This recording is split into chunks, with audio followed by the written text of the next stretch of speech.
Gentlemen, welcome back to another video, and my name is Striker. My name is Luba. Now Luba has a question for me that I just asked her to ask me. You're so honest. What's the question that's just been plaguing you? No, I was just asking because a lot of guys asking us like, how soon should I propose? When is the schedule? Like, give me the template. And we say, well, this is what's happened with our clients, and they say, well, how is it normal? How do proposals happen so fast? Yeah. Okay. I actually talked about this a couple of years ago in one of my videos. I can't remember what it was called or where and what video I talked about. But it was, how do these relationships fuse together so fast? Whereas in the real world, like back in the Western world, it doesn't happen so fast. In fact, if you said to your friends or family, I met this woman, we hung out for 3 weeks, I came back and I've seen her again, and I've, total time spent together might be a month maybe, and I'm going to marry her. Your friends and family would think you're out of your mind, right? And to be honest, you probably would be. So why, when you come over to Ukraine, can these proposals happen so fast, right? And I think it's very interesting. And so there's one thing that's very, very different when you come over to another country to date. But not just going to another country. Like, you can go to any country and you can just chill out. You can go to the bars. You can use Tinder or Bumble or whatever, and you can just kind of date. And it still wouldn't be that fast, right? Did you just make it the name Bumble? Bumble? No, it's an app. Oh, okay. It's an app. You don't have Bumble here? I don't know. I don't know if you do. I've never seen Bumble. I've never used Bumble. Imagine me on Tinder. It's okay. Go ahead. Imagine me on Tinder. Yeah, I don't know. I couldn't imagine you on Tinder at all. But the difference when it comes to, say, dating over in the West is that you've got this time, this freedom, this normality when it comes to dating. There's these social norms that say, every stage of the relationship, and so it's like, okay, you start dating here, maybe you met on Bumble or whatever, and then you're in a relationship, then maybe you move in, and then you get engaged and you get married, and that time span may go over, if it's 6 months, it's strange. If it's like 2 years, it's kind of normal, right? Even if you go to another country and you go there specifically for dating, right? The woman there is not thinking, I'm going to go on Tinder, and I'm going to get married in a short period of time, right? There's this lack of motivation that brings the two people together, right?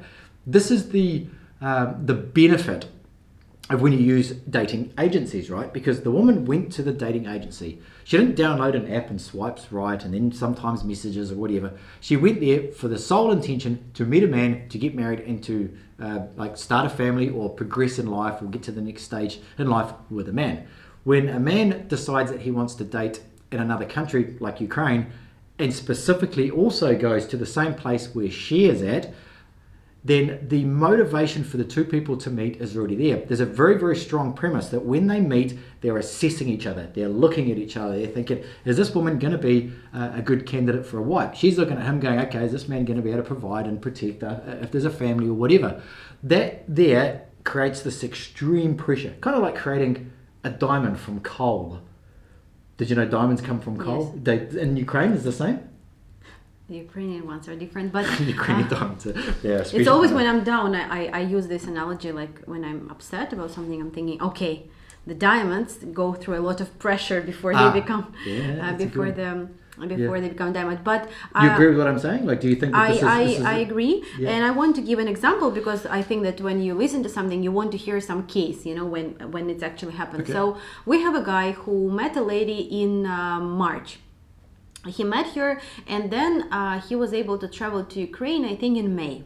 And everything was great, they have an awesome time, and it's actually like very interesting destiny story, but I will not again go over the topic because Tracker always upset about this with me. But anyway, so they met and he came in May. They have a great time. She's from Dnipro. They decided to go to Kiev. I recommend them a bunch of places to visit, and it was like this museum and this in open air, and they do so much stuff. So they really become like, Kiev for them become like that romantic and nice hub because he fly in and she fly from Dnipro. Everything was great. Then he was planning to come back in August, but because of wedding of his son, he couldn't come. And then she become like, because from March to August, technically they were dating April, May, June, July, August, like 5 to 6 months, right?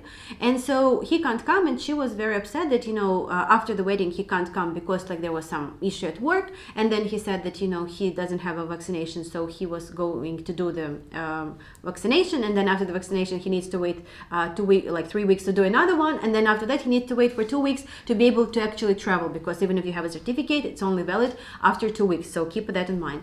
So she started losing a little bit the courage. She was worried that maybe he keeping this time so long that he actually not interested, but he really have a life circumstance. And when he came finally in October, I told him it would be good if you, like he said, do you think I should propose, like maybe we should like more time. And in international dating, and I'm not saying that you should propose just to propose and give her a ring, no. Like I know that their connection was very strong, really, they really meant to be together, like the way they met in general, like it was very like magical. And so but I said before, since the moment that you propose to her and you actually are together in US may take a year and even over, because of the process, and the you K1, still K1 process, and like until you will collect the documents, apply for that, then they will collect it, they will look at this, then you start waiting, and the wait time is honestly like nobody knows. One of our couples was waiting more than a year. Honestly, it was exactly in the time of pandemic. Now it's a little bit faster, but minimum 6 months. So, and then like during this time, you can still travel. You can still like, maybe she can come to you like to Dominican Republic, so it's closer to America, and you can stay a little bit longer there. And he said, you're right. So kind of like you would say that proposal happened pretty fast, like, in just like 5, 6, 7 months. But before they actually will be together, it's still, they have time to learn each other. And I know, unfortunately, only one story when people apply for visa, and then during that time, it was before we started the hard turkey, it was the guy who asked us for some advice, but while that happened, like she didn't go to US, they broke up. But the rest, like people just progressed because she understands, she's calm and quiet, that she is going to get married, that this man is serious about her, and now she's like kindly, quietly, and patiently wait until they will collect all the documents.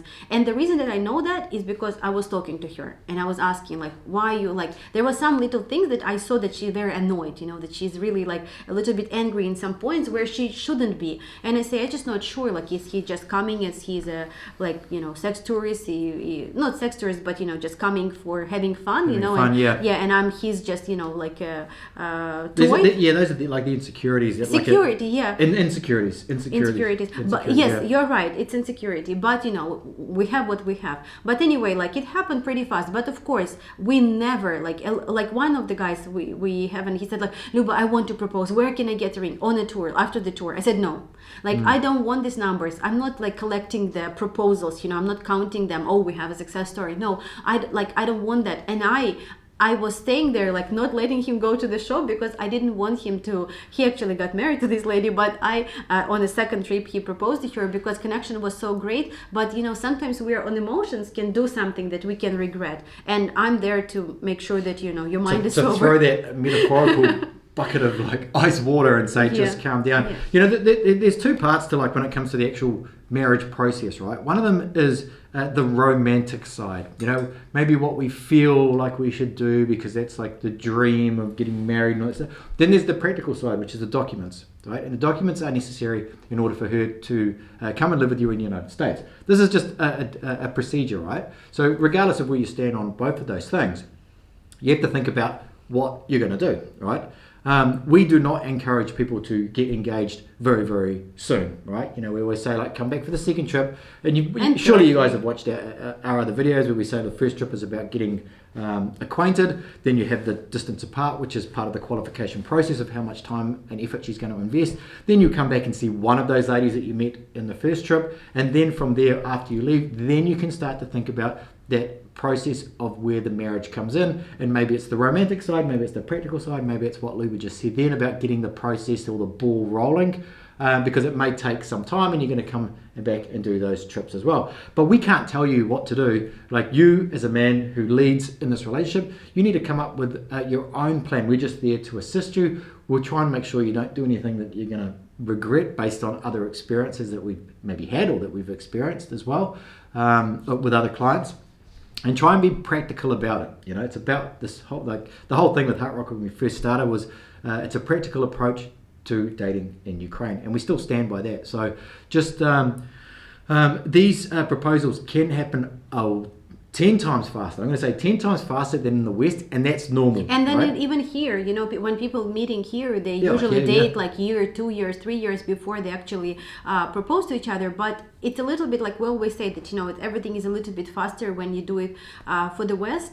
You know, I actually want to do a video now about like what is best, get married, and like what we have, getting married in Ukraine or getting married in US. What is best, getting married in Ukraine or getting married in the West? It's almost like it's quite clicky. Yeah, but I mean, not getting married in Ukraine just with Ukrainian, but with a Western man. Anyway, we tried to keep the track because we got some comments that we should stay focused. Always go off track. It's just the way that we are. We're sorry. We don't write. We just write this thing on a piece of paper like 10 minutes before we start the video, and then stop. But like we was thinking about that. Like you're making notes. Oh no, we've got topics. Like, and I've got them in my head. And then we have to sit here and we have to explain them in a way that But anyway, guys, we hope that you understand. And if there's any topic that you want us to make, or the question that you want us to answer, we will gladly do that on the video or on our live that we have on Sunday. So we hope to see you soon. Please subscribe to our channel, and down below there is a Telegram group. See what's happening there. We see you next time. See you next time.